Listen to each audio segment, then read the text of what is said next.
is really our time. And what I want to talk about tonight is a tool for managing your time. And I've spent a lot of time over the course of my life reading about time management. I've read all the classics, whether it was Alan Lakin, How to Control Your Time, or Ben Franklin, who's a great time management guy, Stephen Covey, 7 Habits. They're all great books on time management. I work in software project management. I'm a certified project manager, which is all about bringing in, reaching goals, making projects happen on time. It's all about time management. And a few years ago, I attended a conference on a new, more agile approach to project management called Scrum. Now, if you've ever heard the term Scrum in rugby, it's about these big, beefy guys. They all put their arms around each other, and they kick at a ball, and they're just trying to get the ball. So it's about working closely together to reach a goal. And I got certified as a Scrum Master, and we came back and we were using Scrum, and I realized this is an awesome tool for managing my time. And I started using Scrum a few months ago for personal time management, and it's an awesome tool. Anybody in December, New Year, sit down and start thinking about their goals for 2008? I used to do that every single year, but I didn't do it this year. And I didn't miss it either, because now I have my product backlog. And all the backlog is it's a list of everything I can think of to do. So I read an article about Banff, British Columbia, skiing. I think, I want to do that someday. It goes on my backlog. I'm watching TV at night, it's 10:30. I think, I haven't called my Aunt Shirley in a while. But she's 70 years old. She goes to bed about 8:30. I'm not calling her at 10:30. It goes on my backlog. I walk into my living room and I look at the carpet, 35 years old. It goes on my backlog. And I have this list. And it's just this rolling list. And then once a week, I sprint. And I sprint can be once a week, can be once every 2 weeks, whatever you want to do, I do once a week. But a sprint is actually looking at your product backlog, which is just your master list. It can be prioritized. It can be how long things are going to take. It can be categorized, however you want to do it. But it's looking at that backlog and saying, what do I want to get done this week?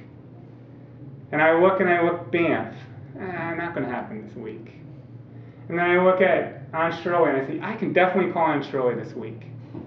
And I look at the carpet and I say, I can't replace my carpet this week, but this has got to get some work done. I mean, it's really old. So I'll invest a couple hours in my carpet this week. I'm going to call a contractor.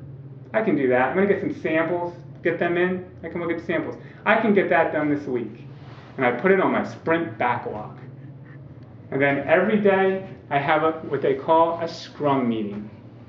And a Scrum meeting is just me. At the end of the day, I sit down and I look at my day and I say, okay, what did I get done today for my sprint backlog? And I called Aunt Shirley, that's great. And I spent about half an hour on my carpet stuff. That's good, but I still have more to do. And then I map out, what am I going to do tomorrow? And I come up with my prioritized list for the next day, which just drives my next day through. And then at the end of the week, I do my sprint review.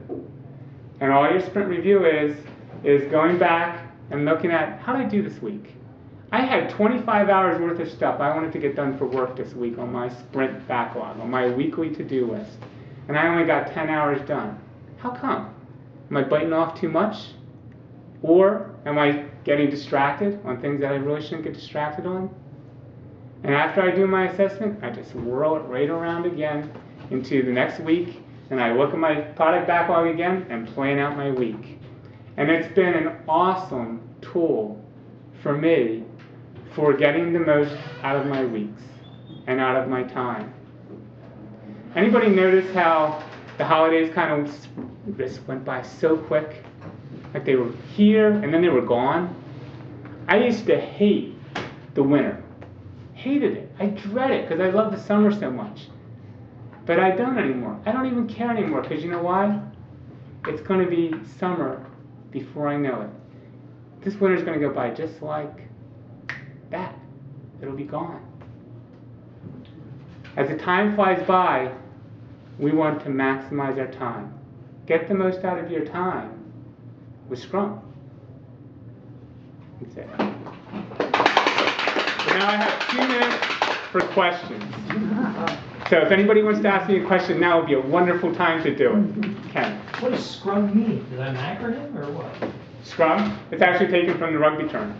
They actually took it from rugby with the bunch of guys gathered together trying to get to the ball. And the reason they took it was because people were working very closely together to reach a goal. And that's how the Scrum concept works.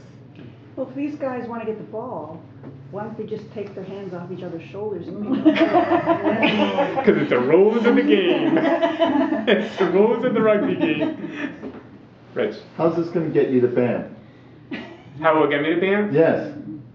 What I found, and I've been doing this for several months now, is that once it gets on the list, and you look at it every week, so every week I go back through and I'm looking at BAM, BAM, BAM. At some point, you start to take things and say, you know what, I'm not going to go to BAM this week, but you know, I can just check how much would a condo be in BAM?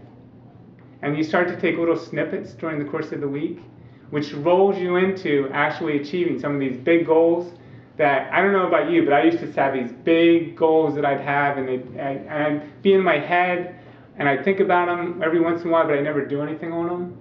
But by looking at them every week, and then thinking about what can I bite off this week, I found that I start to actually get some things done towards the objective. And I'll add another thing, I do have them prioritized. So the trip to Banff is on my list, but it's low. There are other things that are more important. There are other things that are higher priority for me, like our carpet, which is a wreck, that we're actually moving on. But it's been 5 years since we've been wanting to do something on our carpets, and now we're actually starting to move on it. So what is the difference between this and just a regular to-do list, which is prioritized? Between just a regular to-do list? A regular to-do list, which is prioritized, versus this Scrum method. I guess it depends on how you do your regular to-do list. So if you had a regular to-do list, like if it had a list of everything that you ever wanted to do, so all your dreams, all your goals were on one list, and you always worked from that, the difference would be that I just take it, here's my big list, and every week I bite off a chunk that I feel I can get done that week. And then every day I look at that list to say, what can I bite off that day? So it's a way of chunking it. Okay. I think that's the big difference for me. Rich? When you finally have nothing left on the list, is that when it's time to die? Yes. So there's an important point that you always want to be adding to your list. Always add to the list. And I found that one of the things I found is that my list is actually, it's interesting because I've been doing this for a while now, and the list kind of stays about the same. It grows and it ebbs and flows. So you add some stuff, but I'm taking stuff off too. But I haven't gotten it smaller. It's just kind of ebbed in about the same size. Thank you very much. Thank you very much. Well, I'm